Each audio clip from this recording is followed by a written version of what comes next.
low-calorie taro paste, and chicken floss balls. It is so good!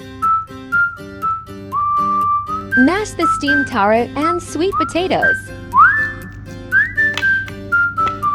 Add condensed milk and milk. Heat and stir until well combined. Take a portion of taro paste and add chicken floss.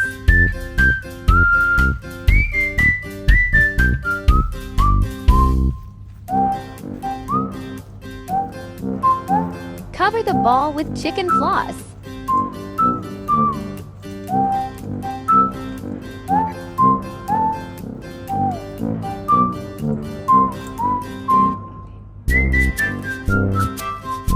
The job is done. Delicious and very filling.